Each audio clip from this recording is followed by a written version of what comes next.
Oke, jadi di sini aku dari TradingView ya. Jadi pertama-tama kita cari koin apa yang kita mau analisa. Jadi misalkan di sini aku mau cari ETH USDT.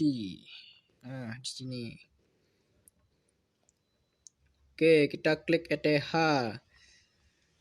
Oke, di sini yang baru belajar apa itu namanya candlestick. Nah, jadi kenali apa jenis-jenis candlestick yang ada. Kalau di sini penurunan ya, ETH mengalami penurunan. Nah, sini penurunan. Jadi apa yang menentukan dia turun jika dilihat dari candlestick? Nah, ini bearish engulfing ya. Jadi bearish engulfing itu akan menunjukkan penurunan dan dia membentuk yang namanya selanjutnya Three Black Crow. Nah, Three Black Crow kalian bisa pelajari ya. Apa itu Three Black Crow? Nah, jadi kalau dilihat dari candlestick, ETH mengalami penurunan dengan awalan candlestick ya bernama bearish engulfing. Nah,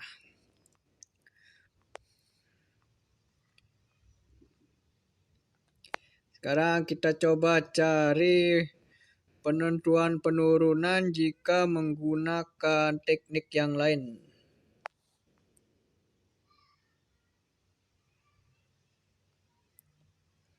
Nah, di sini jika kita menggunakan apa itu namanya? Garis SBR atau RBS. Nah, jadi di sini dia terlihat awalnya support ya, support di sini support ya. Bisa dilihat supportnya. Nah, support dia mengalami kenaikan di sini ya. Sini mengalami kenaikan terkena alias support. Nah, balik. Benar belum? Nah, kena support dia mengalami kenaikan. Tuh. Garis support. Kemudian dia di garis ini dia mengalami penurunan. Nah, kena garis ini mengalami penurunan. Nah, tuh lihat. Jadi di sini yang dinamakan dengan garis. Dulu kita bikin teks. Ini yang namanya garis SBR yaitu support become resistant. Di mana dia dulunya support sekarang menjadi resisten. Itu biasanya disebut dengan garis SBR. Support become resistant. Nah, kita sekarang coba ukur juga ya menggunakan teknik yang lain ya. Jadi di sini belum ya. Hampir kena jadi tidak. Oke, kita coba di time frame yang lebih kecil. 15 menit ya. 15 menit atau 5 menit. Oke, kita tentukan di sini ya. Jadi di sini ada yang namanya SND yaitu supply. Nah, di sini kebetulan dia terpantul terus ya. Tuh. Di supply dia terpantul ke bawah karena garis supply adalah penentuan penurunan. Jadi di sini kena supply dan dia turun. Nah, oke. Jadi di sini ada beberapa kombinasi yang membuat ETH turun sedemikian rupa.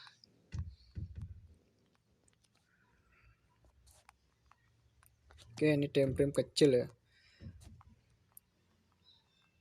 Oke, jadi di sini kita lihat juga di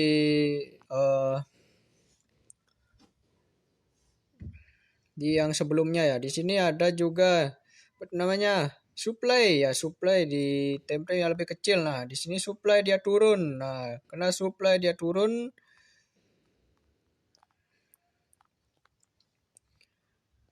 oke.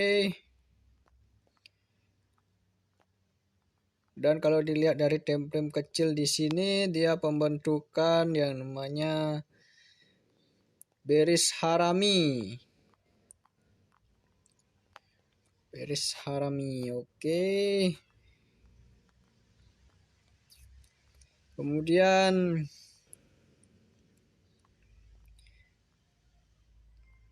oke.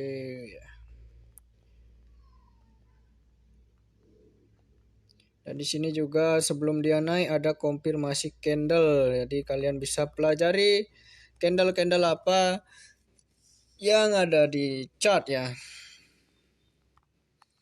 Oke.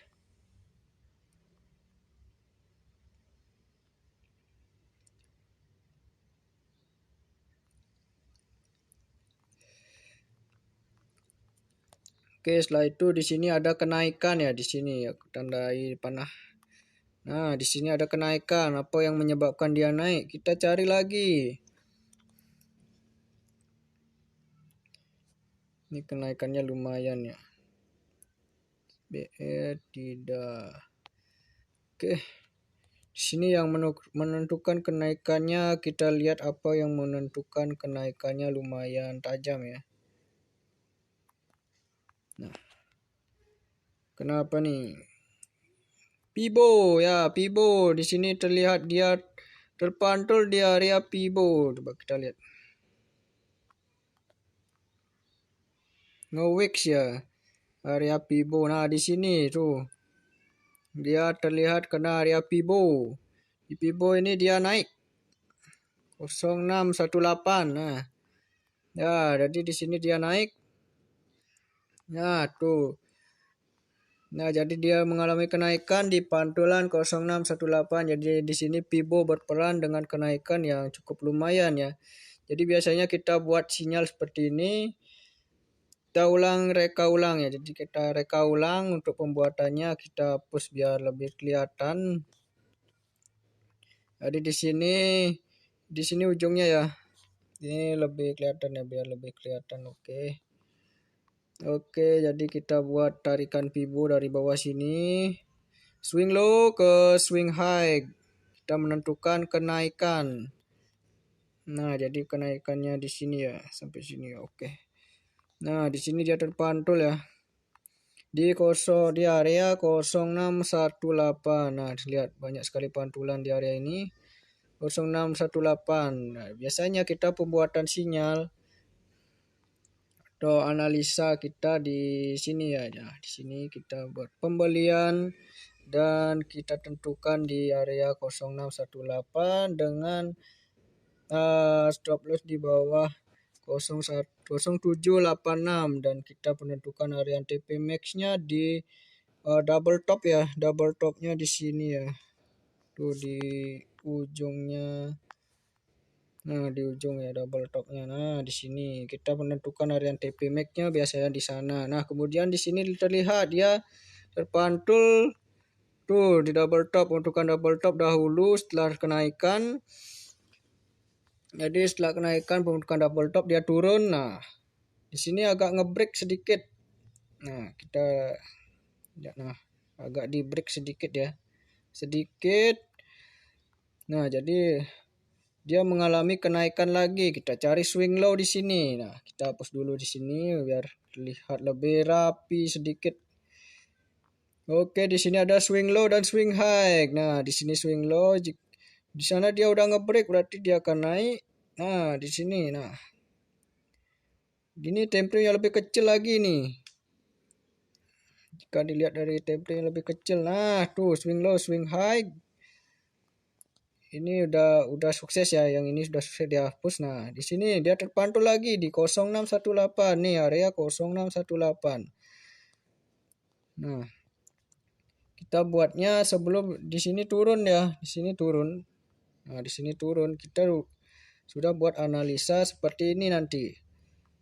Penurunannya swing low swing high di 0618, entry ya. Tetap SL di bawah 07 atau di bawah 1 kalau kalian punyai keyakinan kuat ya. Tetap aja. Tetap TP-nya max-nya tetap di apa namanya untuk penentuannya di double top ya, double top atau penentuan equal height. Nah, dia di sini ngebreak lagi. Ternyata ngebreak di luar ekspektasi.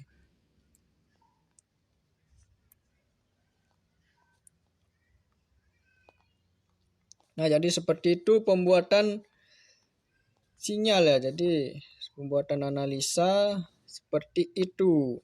Penentuannya jika menggunakan Pibo 0618. Jadi banyak banget untuk menentukan pantulannya dan menentukan entry itu banyak cara ya. Tidak hanya menggunakan Pibo atau menggunakan apa namanya candlestick, bisa juga menggunakan di sini supply. Nah, di sini kan supply nih, supply sini. Nah, ini supply ya. Kan supply, kalau menggunakan supply itu apa namanya? Supply itu resikonya lebih sedikit. Nah,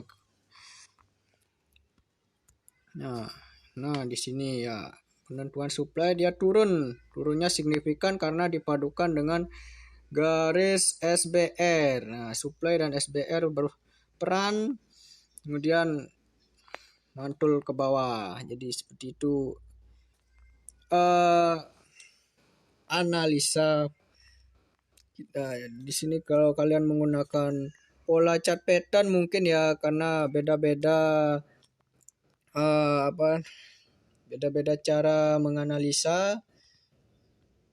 Nah, di sini juga terbentuk ya.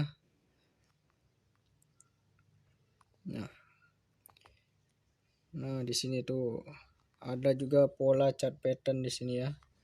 Tuh, dia di break ke bawah. Kemudian turun. Nah, di sini juga ada SND ya, di mana diamond ada juga. Kita lihat diamond apakah berfungsi? Nah, lihat sini. Mantul bukan? Di diamond mantul tapi tidak setinggi yang dibayangkan karena tekanan seller lebih kuat, jadi dia hanya terpantul dan turun lagi. Jadi diamondnya cukup berfungsi walaupun sedikit. Oke, seperti itu.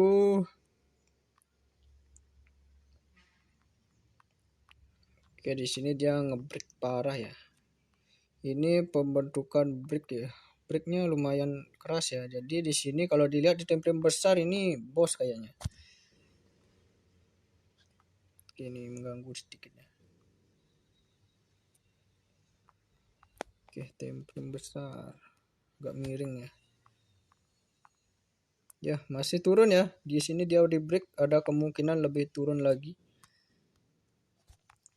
Oke, jadi seperti itu untuk penjelasan menggunakan technical analysis ya. Nah, di sini ada swing low. Kita tandai dulu. Ini swing low sini ya. Swing low. Ini swing high sini. Oke, sini ya. Oke, kita pakai Pibo coba.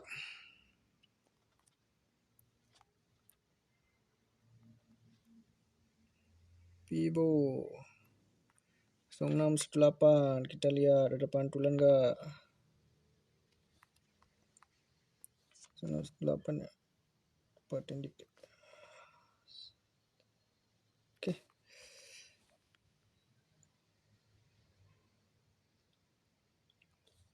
Pantulan enggak nih? Oke. Kemungkinan akan ada pantulan nanti ya. Di area Pibo 0618. Jadi area ya, kalau ketepatan mungkin kurang tepat ya, karena banyak candle yang suka nge-wicks. Mungkin dia akan terpantul di sini ya, jebret seperti itu ya. Sini sih udah terpantul ya.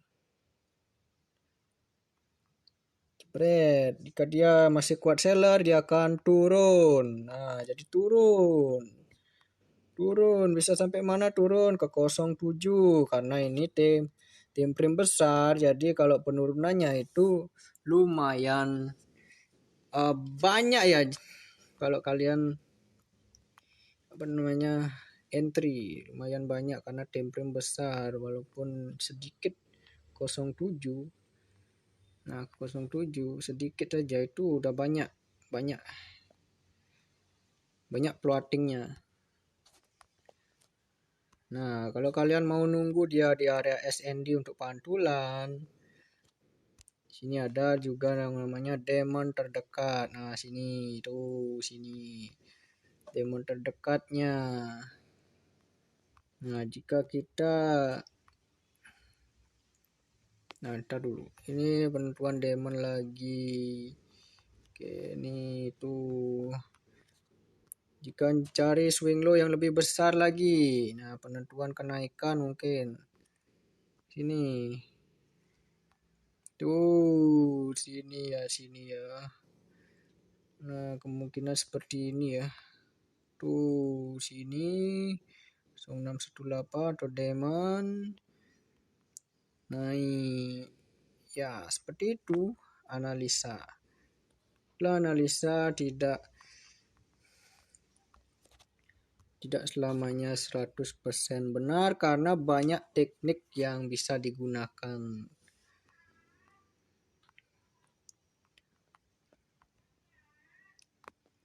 Oke.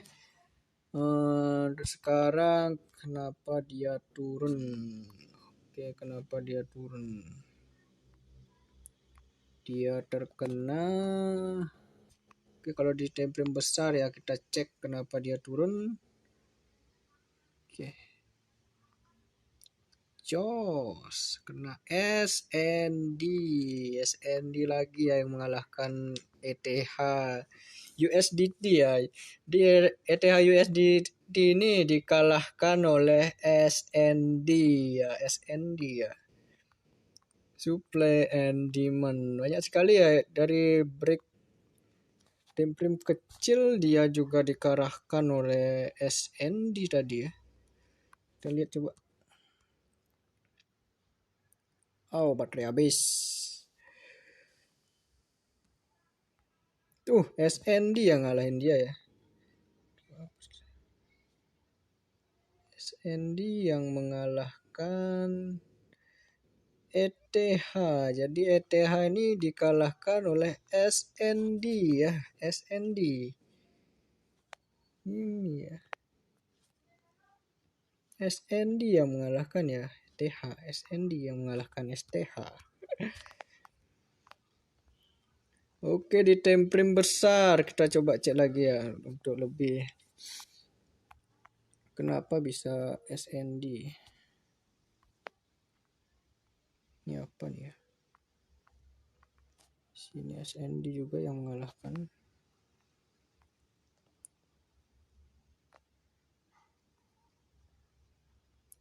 Time frame yang lebih besar lagi.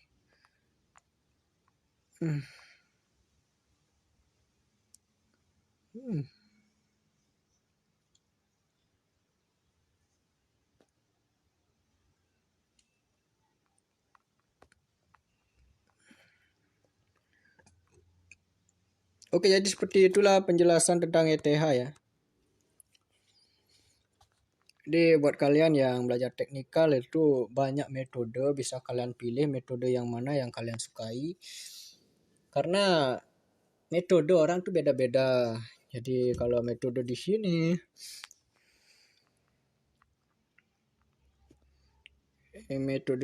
ya di apa namanya? Di sini ini apa nih kok bisa di sini ya?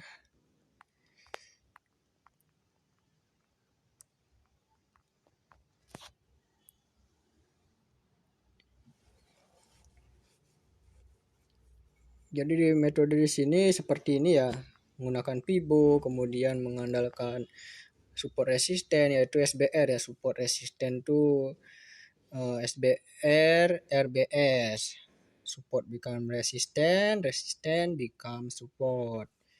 Sini terkena terpantul di SBR di mana dia dulunya support, sekarang menjadi resisten dan kemudian ada SND. Nah, jadi di sini perpaduan ya unik ya, dua perpaduan SND. Dan kalau dilihat dari time frame yang lebih besar ya. Oke, dia membentuk candlestick juga. Tuh banyak juga ya. Kalau di time frame kalian bisa bermain di bolak-balikin time frame buat menentukan. Di sana ada SND, di sana ada resisten, di sana juga pembentukan candlestick apa. Jadi kalian bisa manfaatkan itu dengan perpaduan yang unik. Jadi setelah kalian menentukan SND, kemudian kalian menentukan resisten, support, dan ini kombinasi, kalian tinggal cari aja nanti konfirmasi untuk pembuatan pembentukan candlestick. Jadi seperti ini pembentukan candlestick engulfing ya, bearish engulfing. Dan ya udah, artinya dia akan valid turun. Artinya seperti ini, lumayan penurunannya. Oke, jadi seperti itu penjelasannya. Ini cukup panjang ya. Kalau kalian udah terbiasa analisa, waktu itu nggak berasa ya. Jadi di sini udah 20 menitan ya. Ya, jadi seperti itu penjelasan tentang analisa ya. Jadi waktu tuh nggak berasa, apalagi kalian sambil trading itu, sambil open entry, itu waktu sehari rasanya kurang. Oke, jadi seperti itu penjelasannya. Mudah-mudahan bermanfaat dan see you next video.